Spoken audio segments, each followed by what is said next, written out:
Hey everyone, it's September 21st, and that means that if today's your birthday, you share with serial killer and FBI informant Scott Lee Kimball, known as Hannibal, who murdered at least 4, but perhaps as many as 25 victims in the early 2000s. And that is him right over there. Born in Boulder, Colorado in 1966, Kimball's mother came out when he was 10, causing his parents to get divorced. His father left the state and he began to act out, getting into legal trouble as a tween when he fired a gun out the window of his house. A neighbor of his grandmother molested him whenever he would go visit, which escalated from suggestive photos all the way to being bound and assaulted on film. Kimball moved to Montana to live with his father, but the abuse continued whenever he came back to Boulder for a visit and didn't stop until he was 23 years old and attempted suicide by shooting himself in the head. He survived, but was changed by the experience and along with other victims reported his abuser, leading to the man being sent to prison. By this time, Kimball was engaging in various nonviolent crimes to make a living, dabbling in check fraud and forgery. He got married and had 2 sons, but his criminal activity continued, and he eventually ended up in prison in Montana.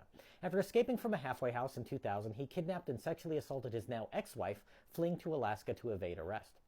He continued to be a fraudster, however, and found himself in federal prison where he cut a deal with the FBI to become an informant. While in prison, Kimball befriended a convict who was plotting to kill his estranged girlfriend and informed on the man to gain his freedom. The ex-girlfriend was scheduled to testify in a drug trial, and the FBI wanted to preserve her testimony. His fraud cases were wiped from his not-so-permanent record, and he was set free, with the FBI flying him to various prisons to wear a wire to try to obtain confessions. These conversations yielded no results, however, and he returned to Colorado, moving in with his mother.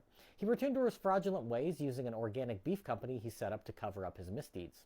But there was more than just fraud to cover up, since 3 bodies turned up in Colorado and Utah between January 2003 and August 2004, and the ex-girlfriend of his prison buddy that led to him being an informant disappeared but was never found. One victim was his uncle and one his stepdaughter, and he even attempted to kill his own son by pushing him out of a moving car at 60 miles an hour. During this time, he got married again, with the relationship quickly deteriorating into violent arguments that led to his wife being arrested multiple times for domestic violence. After an elaborate check fraud scheme unraveled in 2006, the authorities tracked him down in California, where he ran out of gas during a high-speed chase and was apprehended.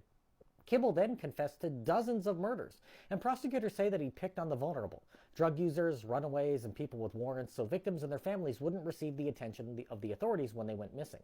Much of his adult life is unaccounted for, so it's possible that he could be telling the truth about killing dozens, but he's also a compulsive liar, so it's hard to say. The FBI believes he's responsible for at least 6 murders, though he pleaded guilty to just 4. The U.S. attorney who signed off on using him as an informant eventually became Attorney General for the state of Colorado, despite this case being made a campaign issue. Kimball was sent to prison, and after an escape attempt was moved to a maximum security facility in Florida with a scheduled release date of 2082 when he would be 116 years old. If this is your birthday, I hope you have a great day. Leave me a comment so I can wish you a happy birthday. If you know someone whose birthday it is today, send them this video so they can find out all about their birthday twin. And to Scott Lee Kimball, I say, happy birthday, you bastard. I am an FBI agent.